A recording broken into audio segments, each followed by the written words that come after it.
তো গত পর্বে আমরা জাস্ট হচ্ছে ক্লাস অ্যান্ড স্টাইল বাইন্ডিং পর্যন্ত ছিলাম। আজকে হচ্ছে আমরা অন্য কিছু দেখব এবং ভিউয়ের ডক্স অনুসারে অবশ্যই। তো ভিউয়ের ডক্সে এখানে আছে কন্ডিশনাল রেন্ডারিং। তো এখন আমরা হচ্ছে কন্ডিশনাল রেন্ডারিংটা দেখার চেষ্টা করব। এই কন্ডিশনাল রেন্ডারিং কি, কিভাবে কাজ করে। তো তার জন্য হচ্ছে আমরা জাস্ট একটা কম্পোনেন্ট তৈরি করে নিই, conditional conditional rendering dot view. Okay, তো এখানে হচ্ছে আমরা কন্ডিশনাল রিলেটেড, রেন্ডারিং রিলেটেড সব কিছু লিখবো। তো জাস্ট এই কম্পোনেন্ট হচ্ছে এখানে আমরা ইনপুট করে নিই। তো কি করবো এখন, এই কন্ডিশনাল রেন্ডারিং যে কম্পোনেন্টটা আছে এটা জাস্ট আমি রিনেম করে ইনপুট করে নিই। কন্ডিশনাল রেন্ডারিং, এইটা হচ্ছে কন্ডিশনাল রেন্ডারিং ডট ভিউ। উপরের দিকে জাস্ট একটা এজ ইউজুয়াল অন্য অন্য কম্পোনেন্ট যেভাবে ইউজ করা আছে এরকমভাবে একটা এইচআর ট্যাগ দিয়ে দিলাম। দেন হচ্ছে এখন এখানে কন্ডিশনাল রেন্ডারিংটা ইউজ করব। ওকে, তো এখানে দেখেন কন্ডিশনাল রেন্ডারিংয়ের এই ক্লোজিং ট্যাগটা কেটে গেছে। ওকে, তো এখন ঠিকঠাকভাবে কাজ করার কথা। আমরা জাস্ট কন্ডিশনাল রেন্ডারিংয়ে কিছু একটা দিয়ে নেই, ধরেন হচ্ছে H2 ট্যাগ দিয়ে নিই একটা, H2 কন্ডিশনাল রেন্ডারিং। তো এখন আমরা একবার আউটপুট দেখি আমাদের এটা আসলে প্রপারলি কাজ করতেছে কিনা। npm রান সার্প, অবশ্যই আপনারা npm রান সার্প দিয়ে নেবেন। সার্ভ দিয়ে হচ্ছে আপনার ব্রাউজারে ওপেন করে নেবেন। তো এখানে আমাদের কিছু একটা মিসম্যাচ হয়েছে। মিসম্যাচটা কি, কন্ডিশনাল রেন্ডারিং ডাইরেক্টলি দিয়ে রাখছি, এটা অবশ্যই HTML টেমপ্লেটের মধ্যে দেওয়া লাগবে, টেমপ্লেট। ওকে, তো এখন দেখেন প্রপারলি কাজ করতেছে। আমরা এটা ওপেন না করে এটা ওপেন করি। ওকে, তো এখানে দেখেন এই কন্ডিশনাল রেন্ডারিং টেক্সটটা দেখাচ্ছে। এখন এই কন্ডিশনাল রেন্ডারিং রিলেটেড ভিউয়ের সাইটে চলে গেলাম। তো এখানে দেখেন V if V else, normally হচ্ছে আমরা যে ইফ এলস লিখি যে কোনো প্রোগ্রামিং ল্যাঙ্গুয়েজে, এইটা জাস্ট হচ্ছে ভিউ একটু মডিফাই করে V if V else if এরকমভাবে লিখে রাখছে। তো দ্যাটস ইট, মানে এই জিনিসটাই হচ্ছে আপনারা নর্মালি অন্য অন্য যা কিছু যেভাবে কাজে লাগান কন্ডিশনাল লজিক এইভাবেই কাজ করবে। এখানে জাস্ট হচ্ছে আপনি ইফের পূর্বে বি ইফ দেওয়া লাগবে, এলসের পূর্বে বি এলস দেওয়া লাগবে। ওকে, এইটা জাস্ট কোথায় আপনি রেন্ডার করবেন, আপনার টেমপ্লেটের মধ্যে। নর্মালি আপনি যদি স্ক্রিপ্ট ট্যাগে লিখেন, মানে স্ক্রিপ্ট যে অংশটুকু আছে এই স্ক্রিপ্টের মধ্যে অ্যাকচুয়ালি হচ্ছে এটা এভাবে কাজ করবে না। আপনি হচ্ছে টেমপ্লেটের মধ্যে বি ইফ বি এলস এগুলো লিখতে পারবেন। স্ক্রিপ্টের মধ্যে অ্যাজ ইউজুয়াল ইফ এলস যেভাবে লিখেন এরকমভাবে আপনার লেখা লাগবে। ওকে, তো কন্ডিশনাল রেন্ডারিংয়ে ভিউয়ের সাইটের যে ডক্স আছে এই ডক্স থেকে হচ্ছে আমরা স্টেপ বাই স্টেপ যেতে থাকি। তো এখানে দেখেন একটা H1 ট্যাগের মধ্যে একটা কন্ডিশন দিয়ে দিচ্ছে V if awesome Vue is awesome. Just হচ্ছে আমরা যদি এইটা এইখানেই দেই একটা বি ইফ ধরেন হচ্ছে অসমই দেই। ওকে, তো এটা তো অ্যাকচুয়ালি আমাদের এইখানে টেমপ্লেটের মধ্যে নেই, বাট তারপরেও এখানে হচ্ছে এরর জেনারেট করতেছে না, কিন্তু ব্রাউজারে এটা আসলে আউটপুট দেখাবে না। আমি যদি আপনাদেরকে দেখাই, তো এখানে দেখেন মানে নিচের দিকে কোনো কিছু কিন্তু দেখাচ্ছে না, কারণ হচ্ছে এইটা আসলে রেন্ডার হচ্ছে না। তো আমরা জাস্ট এখানে একটা কনস্ট্যান্ট ডিক্লেয়ার করি, কনস্ট অসম, এটা জাস্ট ট্রু করে দিলাম, এর ভ্যালুটা হচ্ছে ট্রু করে দিলাম। এখন বিপ দিলে তার মানে হচ্ছে অসমের ভ্যালুটা পাচ্ছে, এই কন্ডিশনাল রেন্ডারিংয়ের এই H2টা দেখাবে। ওকে, তো এখন দেখেন এই যে দেখাচ্ছে। এইটা যদি হচ্ছে আপনার এটা জাস্ট অসম একটা ভেরিয়েবল টাইপের, এইটা আপনি যে কোনো কিছু দিতে পারেন, ABCD আপনার যা মন চায় আপনি আপনার প্রজেক্ট অনুযায়ী এইখানে আপনি ট্রু ফলস দিতে পারেন, কোনো প্রবলেম নেই। যদি ডিফল্ট এটা হচ্ছে ফলস করে রাখি এটা দেখাবে না। দেন হচ্ছে পরবর্তীতে যদি আমরা হচ্ছে কোনো একটা কন্ডিশনের উপরে বেস করে ধরেন হচ্ছে কোনো একদিকে ক্লিক দিব, ক্লিক দেওয়ার সাথে সাথে এটা হচ্ছে এনেবল হবে, মানে এই অসমের ভ্যালুটা ফলস থেকে ট্রু হবে, এটা আমরা করতে পারি, কোনো প্রবলেম নেই।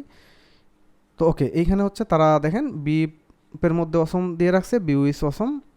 দেন হচ্ছে একটা তারা বাটন নিয়ে নিছে, একটা টগল টাইপের, দেখেন ক্লিক দিলে একটা দেখাচ্ছে, ক্লিক না দিলে আরেকটা দেখাচ্ছে, জাস্ট হচ্ছে ইফ এলস ইউজ করছে। তো আমরা এটাতে জাস্ট ইফ এলস ইউজ করতে পারি। বি এলস যদি আমরা দেই, বি এলস ফ্রম এলস। ওকে, তো এখান থেকে দেখাবে এলস, আর যদি হচ্ছে তাহলে এইটা হচ্ছে আমরা জাস্ট ইফ করে দেই, ফ্রম ইফ। ওকে, এইখান থেকে যদি দেখায় তার মানে হচ্ছে আপনার এই ভেরিয়েবলের ভ্যালুটা পাচ্ছে, আর যদি ভেরিয়েবলের ভ্যালুটা ট্রু না পায় সেক্ষেত্রে হচ্ছে ফ্রম এলস দেখাবে। তো আমরা একবার টেস্ট করি, তো এখানে দেখেন ফ্রম এলস দেখাচ্ছে। ওকে, তো এটা আপনি যদি ক্লিক দিয়ে চেঞ্জ করতে চান ইজিলি করতে পারেন। তো সেই ক্ষেত্রে আমরা জাস্ট হচ্ছে একটা বাটন নেই, তো বাটনে কি করব, একটা ক্লিক ইভেন্ট দিব। তো ক্লিক ইভেন্ট দেওয়ার সাথে সাথে এটা দেখবেন ট্রু ফলস হয়ে গেছে। তো এখানে আসলে কি হয়ে গেছে আপনারা হয়তো বা নাও বুঝতে পারেন। তো জাস্ট ভিউয়ের মধ্যে নর্মালি হচ্ছে আমাদের যে ইভেন্ট লিসেনার আছে, ধরেন হচ্ছে কিবোর্ড ইভেন্ট, মাউস ইভেন্ট, যে বিভিন্ন ধরনের ইভেন্ট আছে, কি আপ, কি প্রেস, কি ডাউন। তো জেএসের এরকম যে ইভেন্টগুলো আছে, ভিউ কি করছে, তারা জাস্ট হচ্ছে @ এই সিনট্যাক্সটা ইউজ করছে শর্টকাট, ধরেন ক্লিক দেওয়ার জন্য।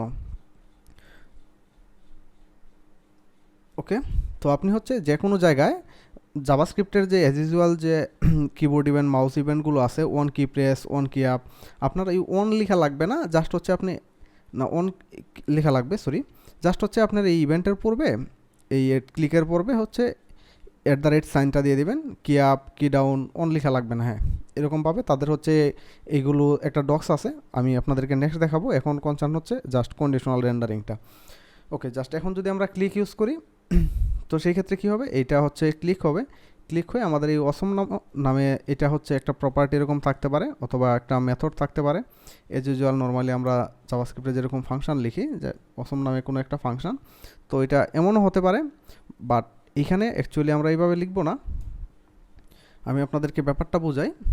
যেখানে যখন আপনি ক্লিক করবেন, ওই সময় হচ্ছে আপনি জাস্ট এর ভেরিয়েবলটা এর অপোজিট করে দিলেন, ইকুয়াল। যদি এটা ট্রু থাকে সেই ক্ষেত্রে হচ্ছে এটা ফলস হয়ে যাবে, যদি ফলস থাকে সেই ক্ষেত্রে হচ্ছে এটা ট্রু হয়ে যাবে। তো এটা কি আদৌ কাজ করবে, আমরা একবার দেখি। ফ্রম এলস দেখাচ্ছে, আমি টগলে ক্লিক দিলাম, এটা কাজ করতেছে না। কারণ কি, কারণ হচ্ছে এইটা আসলে রিয়েক্টিভ না। যদি আমরা এটা রিয়েক্টিভ করে দিতাম তখন হচ্ছে এটা কাজ করতো। ইম্পোর্ট র্যাপ অথবা রিয়েক্টিভ যাই ইউজ করি না কেন, তো সেই ক্ষেত্রে এটা কাজ করবে আসলে। তো এর ভ্যালু হচ্ছে বাই ডিফল্ট আমরা দিলাম ফলস। তো এটা কীভাবে কাজ করে আপনারা জানেন, ধরেন অসম নামে যে এই ভেরিয়েবলটা আছে, এর ভ্যালু হচ্ছে বাই ডিফল্ট ফলস, মানে আমাদের এই অংশটুকু দেখাবে। দেখেন এখন ফ্রম এলস দেখাচ্ছে, যখন আমি টগলে ক্লিক করব তো এখন দেখেন ফ্রম ইফ দেখাচ্ছে। তো ফ্রম ইফ যখন দেখাচ্ছে তখন এর ভ্যালুটা আসলে ট্রু হয়ে যাচ্ছে। আমি যদি উপরের দিকে প্রিন্ট করে দেখাই, তো এখন দেখেন বাই ডিফল্ট এর ভ্যালু হচ্ছে ফলস। আমি ক্লিক দেওয়ার সাথে সাথে এইটাই এখানে দেখেন ট্রু হয়ে যাচ্ছে। যখন ট্রু হচ্ছে তখন ইফ থেকে দেখাচ্ছে, ফলস হওয়ার সময় এটা হচ্ছে এলস থেকে দেখাচ্ছে। ওকে, তো এখানে জাস্ট আমি এই প্রপার্টির ভ্যালুটা এর অপোজিট করে দিলাম। যখন ট্রু থাকে ফলস করে দিচ্ছে, ফলস থাকলে হচ্ছে ট্রু করে দিচ্ছে। That's it. এইটা আপনার যে এখানে করা লাগবে, সাথে সাথে ব্যাপারটা এরকম না, আপনি এখানে হচ্ছে একটা ফাংশন লিখে ফাংশনের মধ্যে থেকেও এটা প্রসেস করতে পারেন। যেমন হচ্ছে ধরেন হচ্ছে হ্যান্ডেল চেঞ্জ, এটা আপনি হচ্ছে আপনার এই পার্টিকুলার টাস্ক অনুযায়ী একটা অ্যাকচুয়াল নাম দিবেন, যা হচ্ছে অ্যাকচুয়ালি আপনার ভ্যালুয়েবল একটা ভ্যালু ক্রিয়েট করে এমন একটা নেম দিবেন। আমি জাস্ট আপনাদেরকে দেখাচ্ছি। হ্যান্ডেল চেঞ্জ নামে ধরেন হচ্ছে আপনার এখানে একটা ফাংশন আছে, যে ফাংশনের মধ্যে আপনি আপনার ইচ্ছা মতন যা কিছু করা দরকার আপনি এখানে কিছু একটা করতে পারেন। যখন ধরেন হচ্ছে আমরা এখানে যা করতে চাই, ফার্স্ট হচ্ছে আমি আপনাদেরকে লগ দেখাই, যে console.log-এ দেখাবে হ্যান্ডেল চেঞ্জ। তখন আমি ক্লিক দিব, ক্লিক দেওয়ার সাথে সাথে দেখাবে হ্যান্ডেল চেঞ্জ। ওকে, তো আমি ক্লিক দেই, ক্লিক, এখানে দেখেন এই যে হ্যান্ডেল চেঞ্জ দেখাচ্ছে, এগেন হ্যান্ডেল চেঞ্জ। ওকে, তো এর মধ্যে থেকে আমি আমার যা ইচ্ছা করতে পারি। যেমন এই অসমের ভ্যালুটা যদি আমি চেঞ্জ করতে চাই, তো অসম ডট ভ্যালু, এই প্রপার্টিটা হচ্ছে আপনার এই ভ্যালু ধরে অ্যাক্সেস করা লাগবে। দেন হচ্ছে এর ভ্যালুটা আমরা ট্রু ফলস করে দিতে পারি, আর অপোজিটও করে দিতে পারি। বাই ডিফল্ট এটা ফলস আছে, তো আমি যদি একবার ট্রু করে দিই তো সেই ক্ষেত্রে এটা আসলে ট্রুই থেকে যাবে। ধরেন হচ্ছে এখন ট্রু করে দিলাম, তো আমি যখন টগলে ক্লিক দিব, ক্লিক দেওয়ার সাথে সাথে এখানে দেখেন ফ্রম ইফ। এখন যদি আবার ক্লিক দেই, এটা আসলে আর ফলস হচ্ছে না। কারণ কি, কারণ হচ্ছে এটা আমরা আসলে ট্রু করে দিছি। তো আরেকটা বিষয়, আপনি যখন র্যাপ দিয়ে কোনো কিছুকে র্যাপ করে দিবেন, অর্থাৎ আপনি এই ফাংশনটা যখন ইউজ করবেন র্যাপ, তখন হচ্ছে এটা অ্যাক্সেস করার জন্য আপনার ওই প্রপার্টি ডট ভ্যালু ইউজ করা লাগবে হোল স্ক্রিপ্টের মধ্যে সব জায়গায়। আর যদি আপনি টেমপ্লেটের মধ্যে ইউজ করেন তখন হচ্ছে এই ভ্যালুটা লাগবে না, জাস্ট এইটা এই অংশটুকু কাজ করবে। আর যদি র্যাপ না ইউজ করে আপনি রিয়েক্টিভ ইউজ করেন তখন হচ্ছে এই ভ্যালুটা লাগবে না, জাস্ট হচ্ছে ওই ভেরিয়েবল যে আপনার থাকবে, অথবা যদি অবজেক্ট থাকে ওই অবজেক্টটাই কাজ করবে। আর যদি আপনি র্যাপ ইউজ করেন তখন হচ্ছে ডট ভ্যালু দিয়ে দিয়ে এর ভ্যালুটা অ্যাক্সেস করা লাগবে শুধুমাত্র স্ক্রিপ্টের মধ্যে, বা টেমপ্লেটের মধ্যে এজ ইউজুয়াল যা আছে তাই কাজ করবে। ওকে, তো এটা আমরা যদি এখন অপোজিট করে দিই, অসম ডট ভ্যালু মানে যা থাকবে, যদি ট্রু থাকে ফলস করবে, ফলস থাকলে ট্রু করবে। তো ওকে, দেখুন এখন হচ্ছে ট্রু হয়ে গেছে, এখন হচ্ছে ফলস হয়ে গেছে। তো কন্ডিশনাল রেন্ডারিংয়ের মানে এই ইফ এলস আপনার টেমপ্লেটের মধ্যে যেখানে দরকার আপনি ইউজ করতে পারবেন। মাল্টিপুল ইফ এলস ইউজ করতে পারেন, ধরেন হচ্ছে এটা ট্রু ফলস না হয়ে অন্য কিছু থাকতে পারে। তো আমরা একটু নিচের দিকে যাই, এখানে দেখেন টাইপ, তো টাইপ হচ্ছে তারা চেঞ্জ করে দিছে, টাইপ যদি এ হয় তখন হচ্ছে কিছু একটা দেখাবে, বি এফ ই এল চিপ দিছে, টাইপ যদি বি হয় তখন কিছু একটা দেখাবে, আদারওয়াইজ মানে ফাইনালি হচ্ছে বিএলস দিয়ে কিছু একটা দেখাচ্ছে। তো এরকমভাবে আপনারা ইফ এলসিফ ইউজ করতে পারবেন, কোনো প্রবলেম নেই আপনার এই টেমপ্লেটের মধ্যে যে কোনো জায়গায়। তো দ্যাটস ইট। তো কন্ডিশনাল রেন্ডারিংয়ের ব্যাপারটা এরকম হচ্ছে, আপনি কোনো ডিপ আপনার যে কোনো HTML ট্যাগের মধ্যে আপনি প্লেস করতে পারবেন, হোল একটা র্যাপারের মধ্যেও প্লেস করতে পারেন। ধরেন হচ্ছে আপনার একটা ডিপ আছে এমন, তো এই ডিপের মধ্যে হচ্ছে আপনার ধরেন অনেক কিছু আছে, যে কোনো কিছু থাকতে পারে। তো এই লরাম ইপসাম একটা কন্টেন্ট জেনারেট হয়ে গেছে এখানে, ধরেন হচ্ছে এর মধ্যে আরও অনেক ডিপ, অনেক স্প্যান, অনেক H2 ট্যাগ, মাল্টিপল থাকতে পারে। আপনি যদি ফার্স্ট ডিপটাকে কন্ডিশন দিয়ে দেন যে এই ডিপের মধ্যে যা আছে তাই রেন্ডার করবে, অ্যাকচুয়ালি ওই ডিপটা ওইরকমভাবে কাজ করবে। ওকে, তো এখন এখানে আরেকটা ব্যাপার আছে একটু নিচের দিকে, এটা হচ্ছে বি শো। তো বি শো এখানে দেখেন V if versus V show বলে একটা ব্যাপার আছে। তো এইটা আসলে কি করে এটা আমি আপনাদেরকে দেখাই। ধরেন হচ্ছে একটা পি ট্যাগ দিলাম, this is a P tag. Okay, তো জাস্ট এখানে যদি আমি দেই বি শো, আমি হচ্ছে স্ক্রিপ্টের মধ্যে কিছু লিখতেছি না, জাস্ট এটাকে এখানে ট্রু করে দিলাম জাস্ট আউটপুটটা দেখার জন্য। তো this is a P tag দেখাচ্ছে। আমি যদি এটা ইন্সপেক্ট করি, তো এখানে দেখেন ইন্সপেক্ট করার সাথে সাথে পি ট্যাগে এখানে পি ট্যাগ দেখাচ্ছে। আপনি একটু নিচের দিকে লক্ষ্য করেন যেখানে আমার মাউসটা আছে, পি ট্যাগের মধ্যে this is a P tag. Okay, এটা যদি আমি ফলস করে দেই, ফলস, ওকে, তখন দেখেন এটা আসলে এখানে দেখাচ্ছে না, আপনার এই আউটপুটে দেখাচ্ছে না।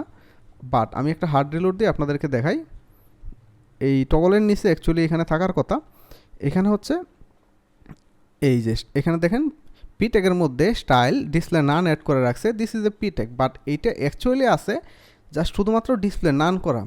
কিন্তু আপনি যখন বি ইফ দিয়ে কোনো কিছু রেন্ডার করবেন তখন হচ্ছে ওই জিনিসটা আপনার এই ডোমের মধ্যে হচ্ছে থাকবে না। আপনি যদি বি শো ইউজ করেন তখন হচ্ছে এটা অ্যাকচুয়ালি থেকে যাবে, জাস্ট ডিসপ্লে নান করা থাকবে। তো বি ইফ এবং হচ্ছে বি শোর মাঝে পার্থক্য অ্যাকচুয়ালি এইটাই, যে একটা হচ্ছে আপনার এই বি শো ইউজ করলে আপনার যদি আর ভ্যালু ফলস থাকে সেই ক্ষেত্রে এটা অ্যাকচুয়ালি থাকে, বাট এখানে আপনাকে দেখায় না। আর যদি বি এলস এগুলো ইউজ করেন তখন হচ্ছে অ্যাকচুয়ালি ওই ডাটাটা কন্টেন্টটা আপনার হচ্ছে থাকে না, রেন্ডারই হয় না। তো দ্যাটস ইট, মানে এই হচ্ছে ব্যাপার। তো এর বাইরে হচ্ছে কন্ডিশনাল রেন্ডারিং নিয়ে তেমন আর কিছু বলার নেই। আপনার এই কন্ডিশনাল রেন্ডারিং এটা অ্যাকচুয়ালি আপনার উপরে ডিপেন্ড করবে, আপনার যেখানে যেভাবে দরকার আপনি এখানে অ্যাকচুয়ালি ওইভাবে হ্যান্ডেল করবেন। That's it. তো নেক্সট হচ্ছে আমরা লিস্ট রেন্ডারিংটা দেখবো।